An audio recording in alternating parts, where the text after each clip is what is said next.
if you have a body part that is lagging, you know, instead of killing it, back off a little bit. You know what I'm saying? Let it rest more. Hit it hard, get the blood in there, but let it rest more, and then you're gonna see growth.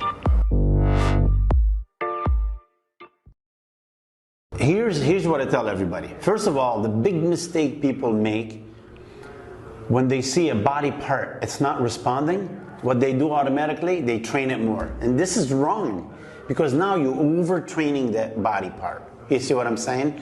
So now if you talk to somebody who knows what's going on in your body and knows your body, he will be able to better assist you. So now what I tell people, for an example, they tell me, oh man, I'm doing 500 pounds of legs. Everything hurt me, my back hurt me, my knee hurt me, but you know, my legs are not growing. Well, you know why? Because it's have been proven over and over and over again. And forget about been proven. I've been doing this for 30 years, you know, plus. You know what I'm saying? So I've seen people who have big legs, and I've seen people who suffer to have big legs and they don't. And you know what I found out? People that have bigger legs, they never do super heavy weight and only 4 and 5 reps and put it back. No, they always do 15 and above. Starting in the 70s and 80s, Tom Platz, he always did 25s on a squat. You know what I'm saying? And he had the biggest legs in the world. Kai Green, my client, look at his legs. Branch Warren, my client, look at his legs. And you know what? I'm looking at him, I'm absorbing, and I used to write stuff down. Like Branch, he never did anything less than 15. Like he started with 15 to 25. He never goes do 1 or 2 sets or no, because your legs, you walking on them. They're a different type of tissue. They, you know, the fiber in them. They're not gonna grow by doing 1 and 2. You know what I'm saying? You gotta hit them 15 or more.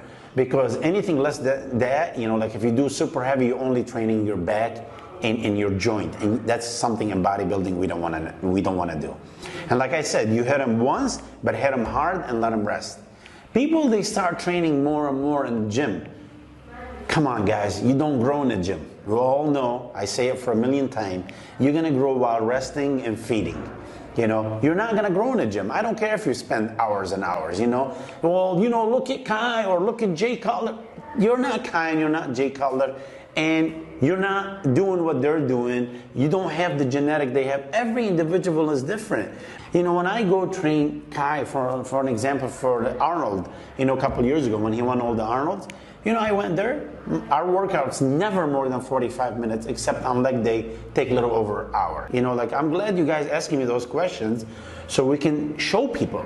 So now if you know, remember, from 0 to 45 minutes, really, it's been proven in many studies, your GH level is high.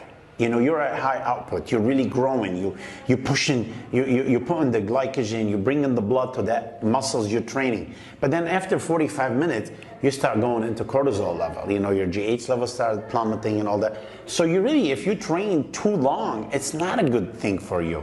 You know, so don't think that you're gonna grow in the gym if you sleep in the gym. That's not true. You know what I'm saying? Now, you know, some people I suggest they train twice a day, you know, in the off season, because they have a lot of good food, a lot of good nutrients, a lot of good vitamins, you know. So it's good to train twice a day if you have the time, you know, if that's what you want to do. You know what I'm saying? But with me, I never train more than once a day. For an example, Kai never trained more than once a day. Jay never trained. So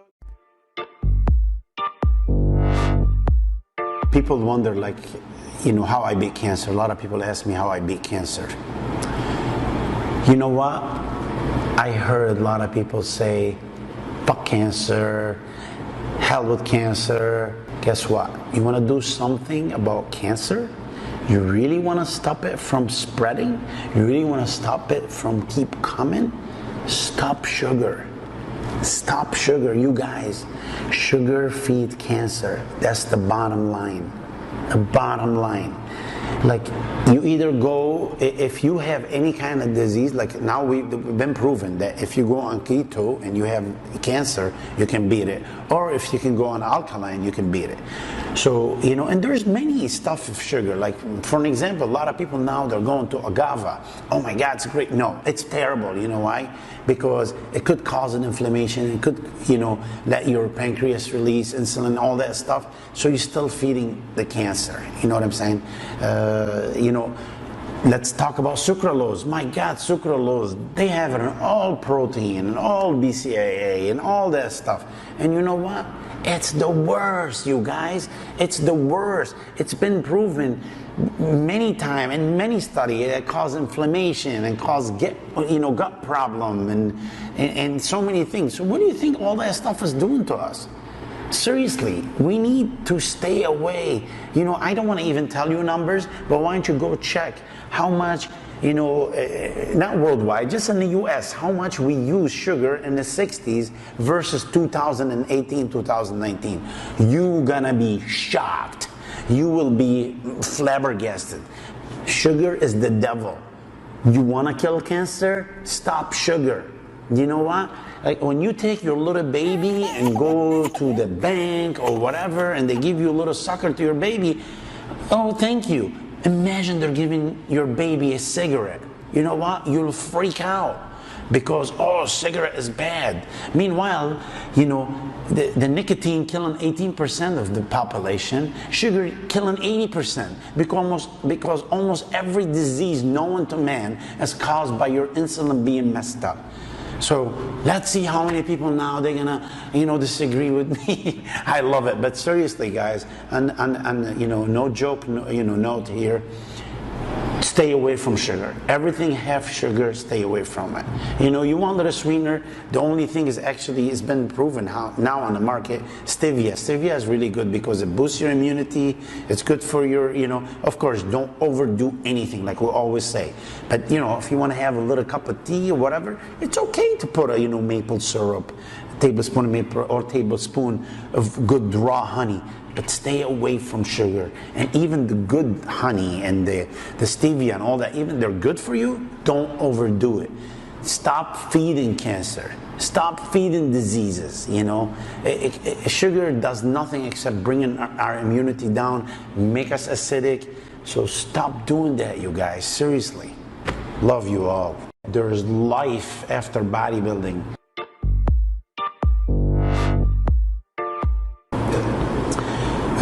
What I learned from bodybuilding, honestly, taught me discipline. Discipline is amazing, man. It gave me an amazing freaking attitude towards life.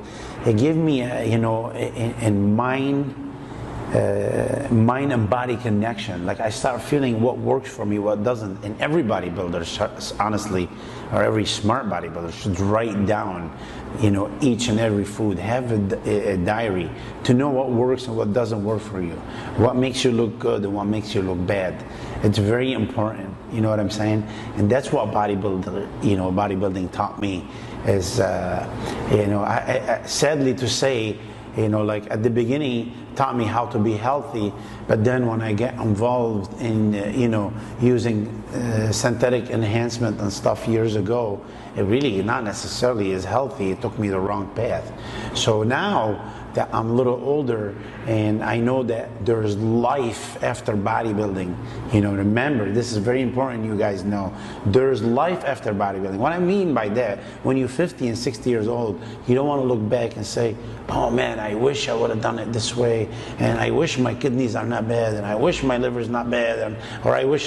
That's not going to do you any good, because now it's too late. So that's what I'm trying to do, man. I'm trying to tell people stuff that, that do and don't, because I want to try to help everybody. So maybe they say, man, we wish, or actually instead of wish, I'm glad I listened to that guy, you know what I'm saying? Because I feel so much better now that I'm retired and old or whatever.